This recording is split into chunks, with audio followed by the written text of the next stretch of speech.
Dr. Muhammad Ghulam Mustafa, ophthalmologist from India. Sir, what is the reason both scientifically and spiritually to make halal chicken, halal goat, but not fish? Please reply. What Dr. Muhammad Ghulam may be asking, that when we slaughter the chicken or the goat, we do zabiha. So why is there not a requirement to do zabiha to a fish? And that's a very good question. As far as Islam is concerned, Qur'an clearly mentions in Surah Ma'idah, chapter number 5, verse number 96, that lawful for you is the pursuit of the water game. And Allah says in Surah Ma'idah, lawful for you are food of the sea, fresh and tender. So Allah has given permission, it's allowed. And there are various hadith that also says that amongst the dead animal, the only two that are permitted, it is the fish and the locust.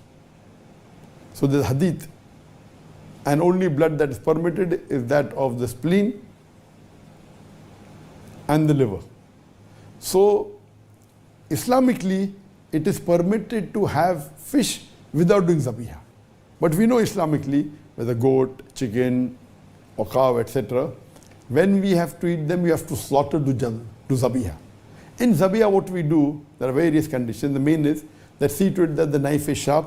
See to it you don't slaughter one animal in front of the other. If you are slaughtering a goat, see to it that it's not in front of other goat.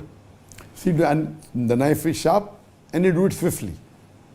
And once you slaughter the windpipe and the veins and the jugular veins and the artery. When you do it, you leave the animal will writhe, and the blood will flow out of the animal. So when you do zabiha, the blood, which is a good media of germs and bacteria, majority flows out of the body. So that's the reason zabiha is compulsory when we are having non-veg food like meat, mutton, beef, etc. Anything, we have to do zabiha. This is the scientific, so that the blood flows out of the body. When the blood flows out of the animal's body, there are less germs and bacteria, because blood is a very good medium of germs and bacteria. So it keeps the mutton or the chicken fresh for longer time. If you have slaughtered by the Islamic method of zabiya, a goat or a sheep or a cow or a chicken, it will stay for longer time because blood is a very good media of germs and bacteria. So in the normal cases, that if you don't do zabiya, the blood remains in the body of the animal, and even the disease remains, and high chances of you getting the disease. So Islamic slaughtering, zabiya is a must for non-veg. Now the question posed is, why not zabiya for fish? Because fish is sea life, and goat and sheep, they are animals. They don't live in water. The difference in the system is that in the fish, there are gills. And when the fish dies, it gasps. When it gasps, the gills, it sucks all the blood into the gills. So in a fish, when a fish dies, when a fish is brought outside water, it struggles and you find it writhing, and then it dies. So when it's out of water, because the fish cannot breathe, so what happens?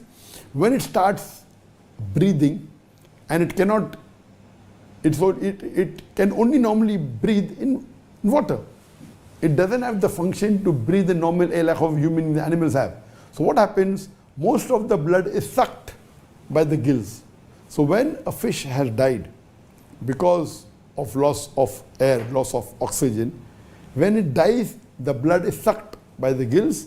That's the reason scientifically the blood doesn't remain in the body of the fish.